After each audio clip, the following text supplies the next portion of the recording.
aunque todavía falta personas por llegar, pero para cumplir el horario, porque ha habido una sustitución, un cambio. El profesor Germán Vega no puede venir por la tarde, entonces presidirá Julio Vélez, y en lugar de Julio Vélez, que no estaba previsto, presido yo. Como tengo clase a las 12:30, tengo que cumplir estrictamente esto para que me dé tiempo a llegar a la universidad, ¿no? Bien, sean ustedes bienvenidos en primer lugar a la Fundación Universitaria Española, una institución ya casi centenaria en la que se alberga una biblioteca importante de humanidades, de más de 60.000 volúmenes, aparte de archivos tan importantes como el del Marqués de Campomanes, el archivo de don Pedro Sáenz Rodríguez, algún fondo también de don Claudio Sánchez Albornoz y sobre todo el archivo de la Segunda República en el exilio. Esta es una institución dedicada al fomento de las humanidades desde que los fundadores la constituyeron, como les digo, hace ya casi 100 años, y muy vinculada a la Universidad Complutense. Así que es un verdadero placer acoger estas jornadas en homenaje a nuestro gran amigo y colega Paco Gutiérrez Carbajo. Tenemos hoy una mesa en la que destacan la presencia de dramaturgos. Y esto quiere decir que Paco ha atendido mucho a la creación dramática, a la creación escénica, que no se ha olvidado de este punto tan importante en la investigación del teatro. En primer lugar, van a intervenir Adelardo Méndez Moya y José Moreno Arenas, ambos dramaturgos. Ambos muy vinculados a esas jornadas internacionales, ¿no?, de teatro que se celebran en Albolote, tu pueblo, ¿no? Mi pueblo. Pepe. A ambos los conozco precisamente también de las jornadas del seminario de Selitenat de la UNED. Adelardo pues es un todoterreno en el mundo del teatro. Es tanto investigador como dramaturgo, coordinador de este seminario al que ha aludido, y ha estudiado pues prácticamente todos los autores desde la generación llamada realista, aunque a mí no me gusta, ¿verdad?, ese término, generación realista, bueno, como si hubiera una generación fantástica. Pero bueno, para entendernos, ¿verdad?, esos queridos y grandes maestros que fueron Antonio Güero, José María Rodríguez Méndez, Lauro Olmo, José Martín Recuerda, pero después te has ocupado de las generaciones posteriores, ¿no? Benet y Jornet, Martínez Ballesteros, Jerónimo López Mozo y precisamente el dramaturgo que también está con nosotros, Moreno Arenas. Como autor teatral pues tiene muchísimas obras que no voy a mencionar: La muerte nuestra de cada día, Perros de la ciudad, El gato en la alcantarilla. Y justamente hoy va a hablar de un dramaturgo, amigo suyo, una cosa y la otra no son incompatibles, con Emoción y metateatro y Ni Dios bajo la nube, de José Moreno Arenas. José Moreno Arenas pues es un dramaturgo, pues ya debes tener, pues no sé, pues se sabe la cantidad de obras, ¿no?, pero deben llegar al centenar, más o menos, o pasan. Entre ellas con una gran atención al teatro breve, ¿no?, en la edición esta que tienes en esos fundamentos, o en la edición de... Sí, el fundamento. Aquella colección sigue existiendo, esa colección. Sí, Espiral. Espiral. Es una colección mítica, ¿no?, porque ahí se publicaron títulos muy interesantes en los años 70 y 80. Y La Avispa. Y La Avispa. También por olvidarse de La Exacto, Avispa, ¿no? Es, como he dicho antes, el gran promotor de ese seminario internacional de estudios teatrales en su pueblo. Entre sus obras, pues El atraco, La tentación, La cantante, Te vas a ver negro, Federico, El carne viva, justamente dedicada al tema que ayer se expuso, ¿no?, de las biografías teatrales, ¿no? No sé si se mencionó la obra esta tuya. La mencionó de José Antonio Pérez Bobby, que... Sí, bueno, él estuvo hablando sobre 3 textos, además muy antiguos, de los que había tratado Mariano de Paco en la Universidad de Murcia. Él se ha hecho eco y los trabajó. Pero Pepe Romera le comentó, dice, pues precisamente aquí tiene un autor granadino que acaba de estrenar, sí. tal cual, dice, ahora te quedas con él y no hablas. Sí, sí, sí. Muy bien, pues nada, vamos a empezar. Voy a ser muy estricto gobernante. Vale. Venga, cuando quieras, Adelardo. Muchas gracias, Javier. Yo, bueno, pues esto me dijeron que hay que publicar unas actas, pues ya que lo tengo que redactar, pues ya me lo traigo redactado y lo leo. Que normalmente no traigo ningún papel, pero en este caso sí. Entonces, esta intervención, emoción y metateatro en Y Dios bajó de la nube así. De José Moreno Arena, que bueno, pues vamos a comentar unas cosillas de ella, y esto yo siempre tengo la costumbre de cuando hablo, pues se lo dedico a alguien, las palabras que hago. Y en este caso la dedicatoria a mi querido y sabio hermano mayor, Paco, que lo tenemos aquí detrás, y lo que he traído pues dice así. En 2016 la editorial Esperpento publicó una antología muy subjetiva y peculiar de teatro obrero actual, con piezas de un grupo de dramaturgos españoles titulada la antología, en parafrasia de Diderot, La paradoja del dramaturgo.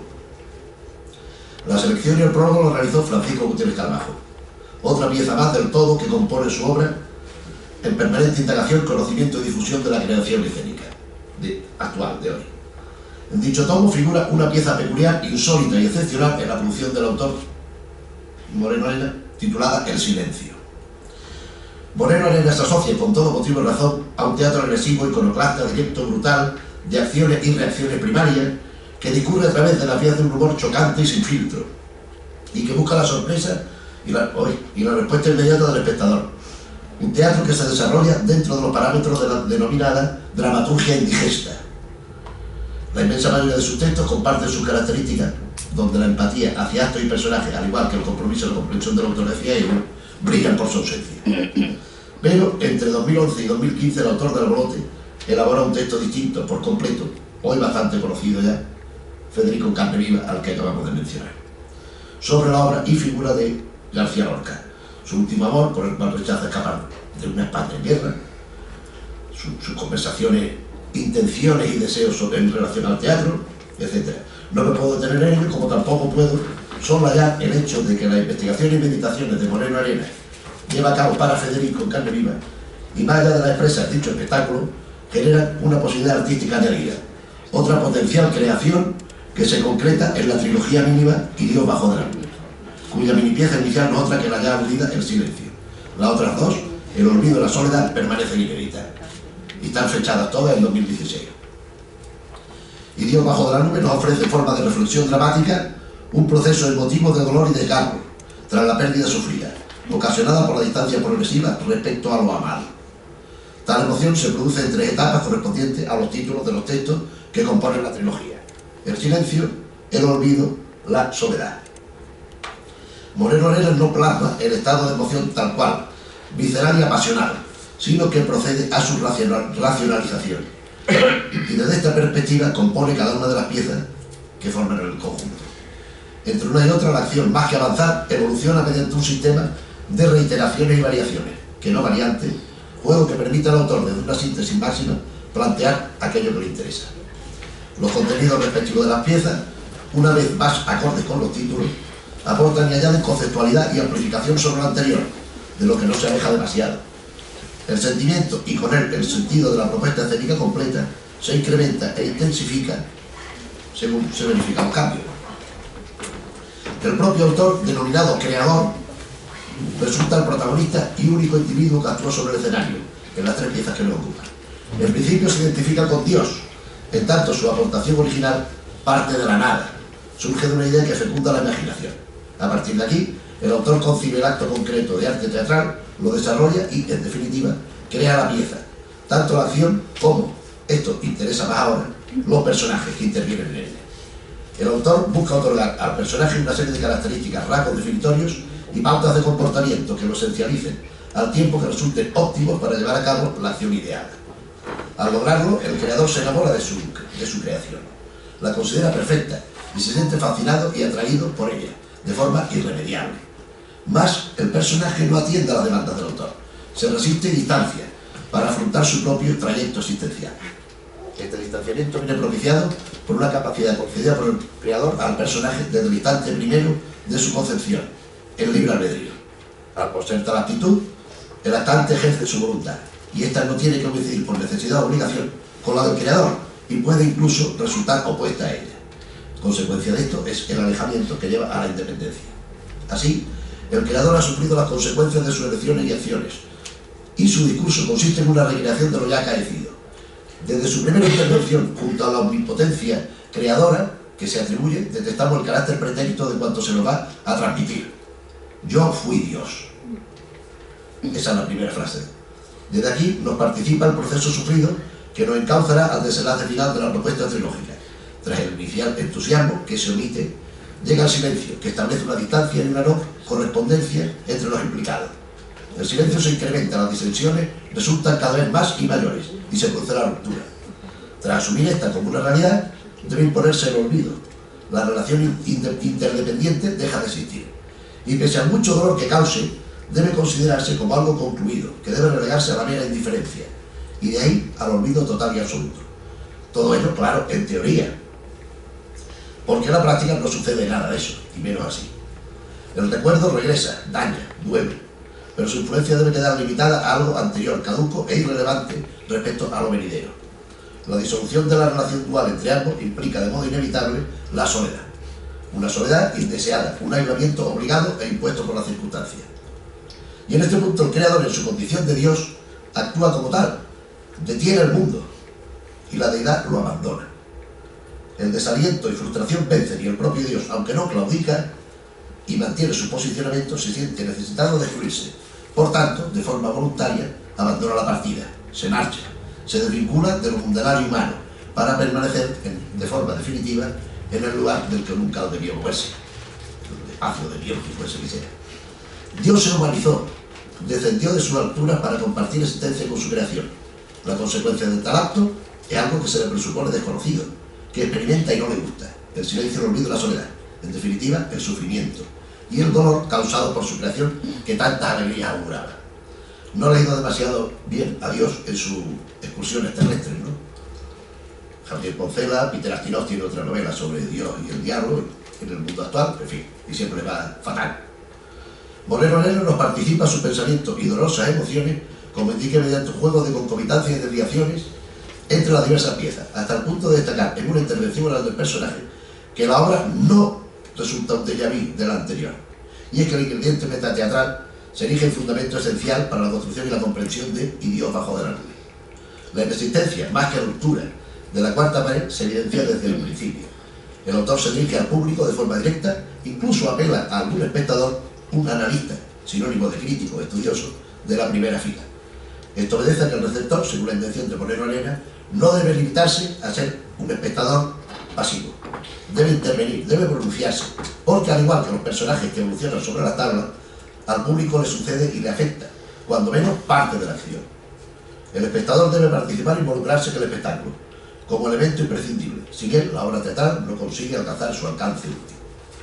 Y no olvidemos la paradójica conversión del creador en personaje. El autor cambia su estatus, elevado de artífice y generador, por el de ejecutor, el de intérprete. El creador carga contra su personaje, contra sus decisiones y conductas, al tiempo que se convierte en actante, con lo que ello conlleva. Una interacción escénica en bucle, que discurre por los cauces de un círculo vicioso. A todo ello, cabe añadir la reivindicación explícita en el discurso oral del creador en favor de las acotaciones como ingrediente constitutivo del hecho teatral de primer orden. Moreno Arena se opone al concepto de las intervenciones orales de los personajes, monólogos, diálogos, conversaciones orales.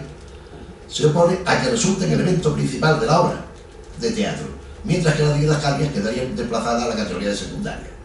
Las acotaciones concitan todos los demás lenguajes ajenos al verbal, desde expresiones gestuales o corporales hasta disposición de escenas, mobiliario, atrechos e indumentaria. Las acotaciones proporcionan informaciones relevantes, a la vez que completan y amplían, en relación a las intervenciones orales, la acción.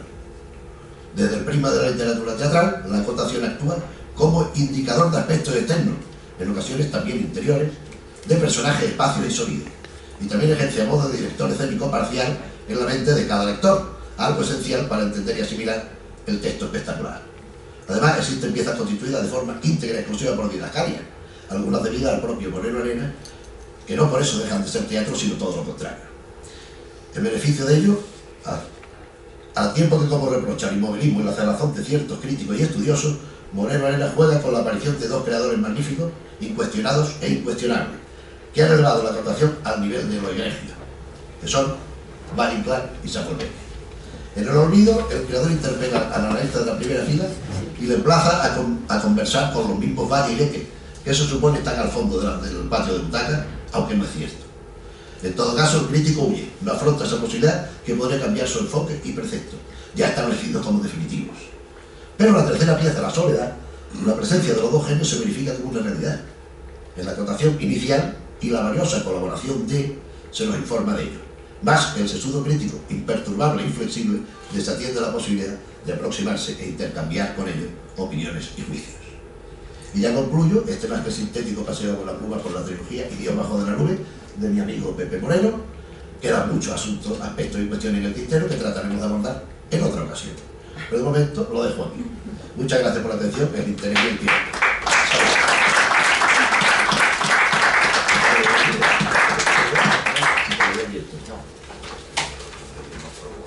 Vale. Sí, no todas las intervenciones vuestras os las pediremos en el momento adecuado, que nos las mandéis por Word. La extensión pues no tiene por qué ser, si quieres ampliar, ¿sabes? Lo que pedimos es que os ajustéis a la hora, como tú has hecho, de sobra, ¿verdad? Pero luego la publicación no se puede extender, ¿eh? No, y hay notas. Dentro de uno, claro, por eso. Y mandaremos también las normas, en fin, para que la publicación resulte lo mejor posible. Bien, y ahora le paso ya la palabra a José Moreno Arenas, que va a hablar de Paco en su relación con el seminario de Albolote.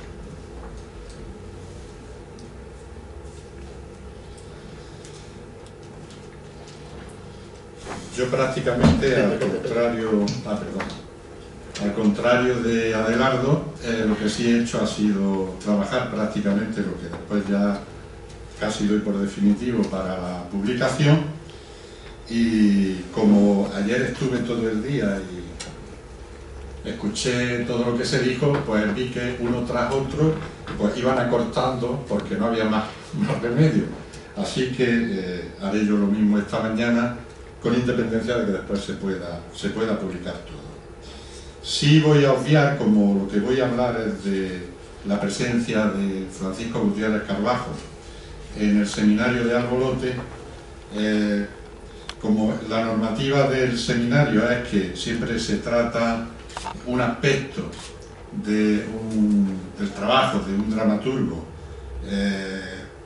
siempre con ese aspecto de mi dramaturgia, pues yo aparezco en todos los títulos, así que me vas a permitir que obvie cada vez que diga el título que no de mi nombre, porque si no va a parecer que estoy hablando de mí en vez de hablar de Paco.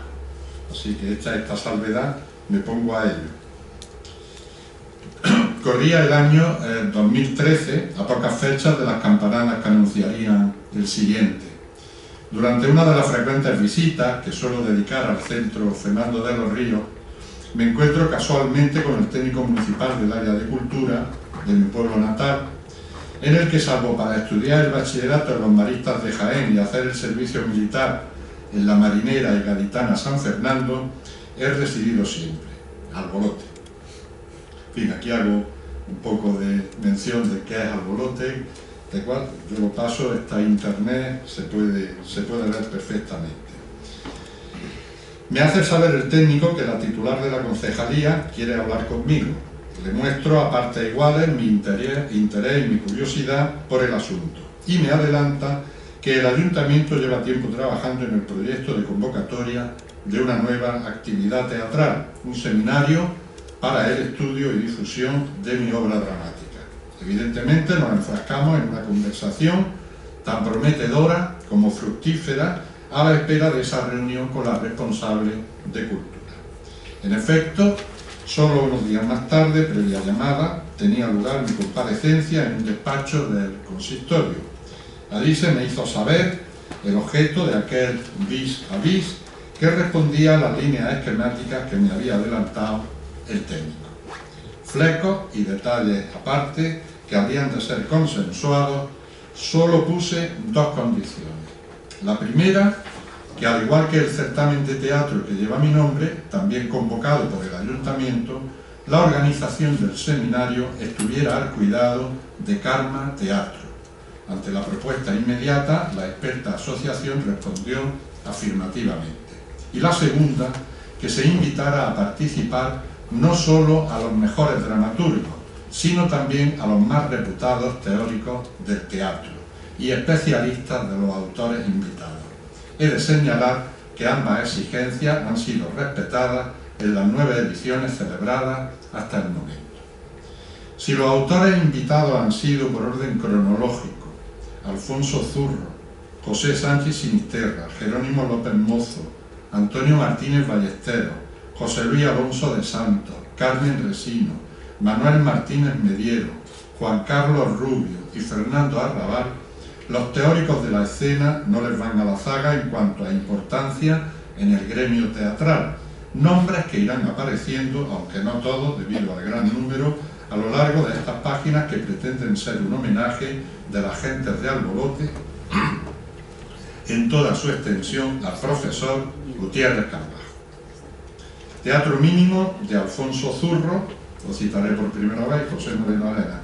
Tal fue el título de la primera edición del seminario, en cuyo libro de actas, coordinado por Rafael Ruiz Pleguezuelo, este nos dice que Francisco Gutiérrez Carbajo, en su trabajo sobre lo lúdico en el teatro breve de los dos dramaturgos, objeto de esa jornada, pone en diálogo las obras de ambos, realizando a modo de introducción un recorrido histórico por el humor y lo lúdico en la literatura, que ya contiene un valor en sí mismo por su transparencia y capacidad sintética.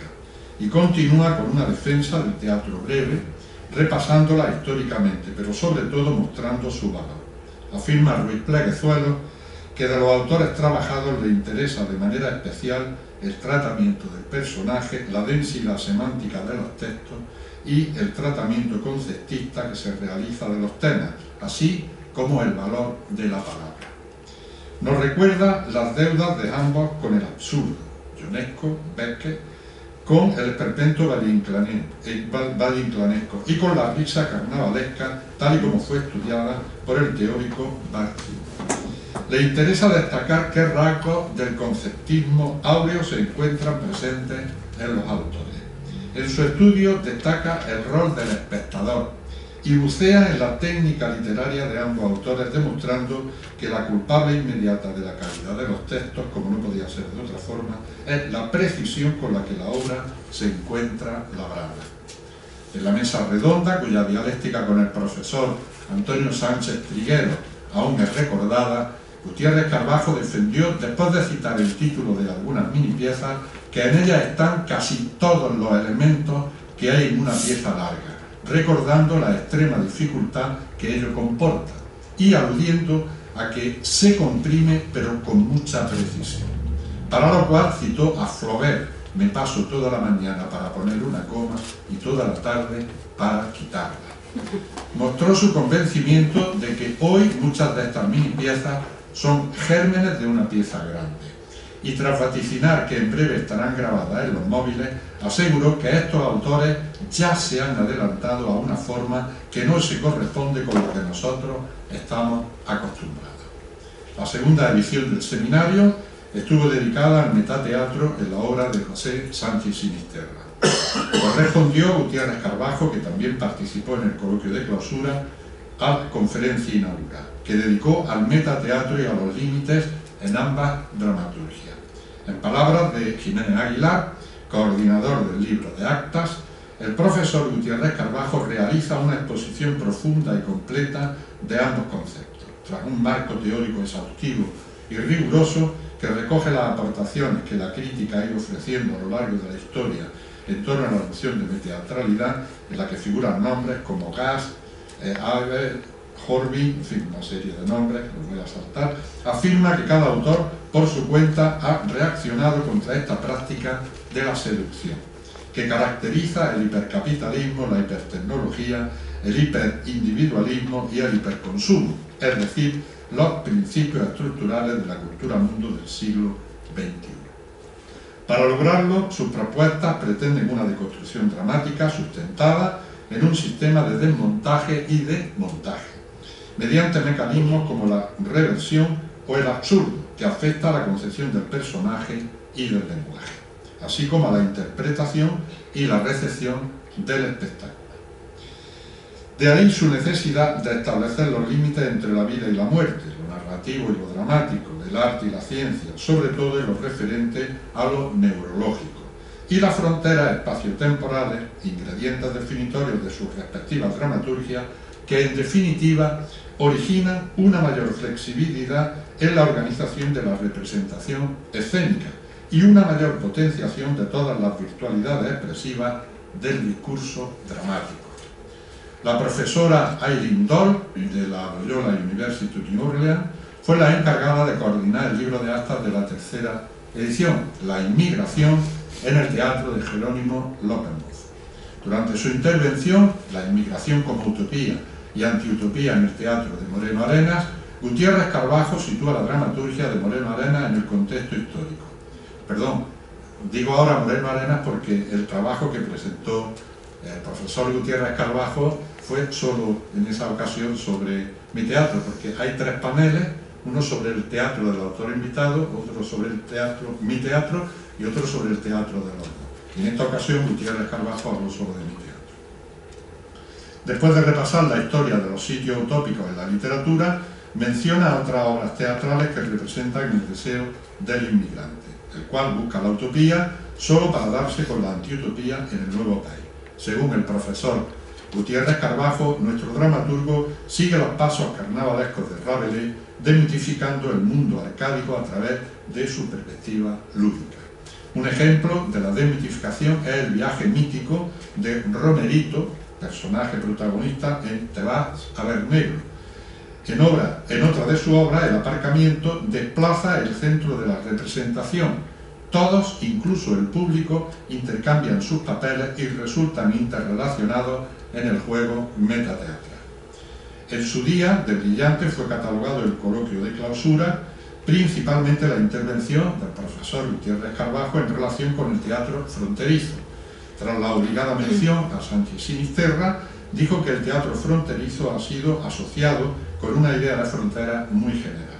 No solamente es la frontera etnológica, la frontera de la novela morisca, de los romances, etc. Es decir, que evidentemente, ¿cómo no se puede hablar de este teatro de frontera? Por supuesto, y tiene mucha concomitancia cuando yo me refería, en palabras de Gutiérrez Carbajo, al tratamiento que se hacía, por ejemplo, del negro en el siglo de oro. Hay una obra de Andrés de Claramonte, El valiente negro en Flandes, en fin, voy a pasar porque si no, no va a dar tiempo.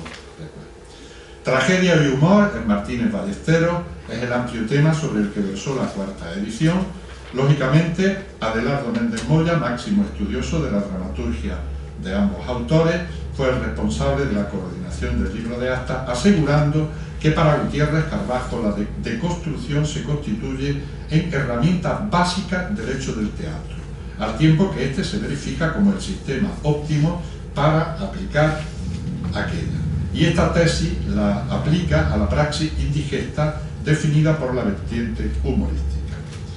La implicación del profesor Gutiérrez Carbajo en el seminario de Alborote tuvo su punto álgido en la 5ª edición, dedicada a Alonso de Santos, la ironía como compromiso. La profundidad del conocimiento del profesor Gutiérrez Carbajo quedó recogida entre las páginas del volumen. Merece la pena su lectura. Las etapas de formación de lo dramático debieron de ser más sincréticas de lo que se piensa, combinando lo irónico con lo trágico. En este engarce con la más sabia tradición son maestros Alonso de Santos, y teóricos como Moron y Norty Fry observan que la ironía, al alejarse de la tragedia, empieza a emerger en la comedia. Y los hermanos Manuel y Antonio Machado, en los bocetos de su obra teatral La Adelfa, escribieron que su comedia es, en cierto modo, mediante la ironía, el epílogo del drama. siento tener que pasar de puntillas, pero prefiero dar carpetazo a la última página, si parece, y bueno, pues todo esto va a quedar, como digo, en el libro de él. Influencia de la correspondencia de Federico García Lorca en dos autores de hoy, Juan Carlos Rubio, José Moreno Arenas, y Vanguardia y Confusión y Caos en Fernando Arrabal, han sido respectivamente las 8ª y 9ª ediciones del seminario, cuyos libros de acta aún están en proceso de edición. Señalaremos, sin embargo, que el profesor Gutiérrez Carbajo se implicó en la lorquiana, aportando sus doctas nociones a la mesa redonda, que llevaba por título Federico García Lorca en su contexto. Y aceptó impartir la conferencia de clausura hace 3-4 meses, ¿no, Paco? 3 meses. De la reciente y postrera edición que, bajo el título Redefinición de realismo en la dramaturgia de Fernando Arrabal y José Moreno Arenas, planteó la necesidad de redefinir términos y conceptos a la hora de afrontar el teatro de ambos dramaturgos. A modo de cierre, y para cerrar el círculo según lo argumentado por quien me ha precedido en la mañana de hoy, mi amigo Adelardo Méndez Moya, valgan estas palabras del profesor Gutiérrez Carbajo contenida en la conferencia mencionada. El discurso didascálico es tan importante como el discurso dialogado. Ejemplos los tenemos en La gata de José Moreno Arenas y Se ha vuelto Dios loco de Fernando Arrabal. Paco, en nombre del Ayuntamiento de Albolote, cuyos altos cargos me lo han autorizado, en nombre de Karma Teatro, cuyos directivos me lo han exigido, muchas gracias. En mi nombre personal, muchas gracias, amigo Paco. En el de ellos, profesor Francisco Gutiérrez Carbajo.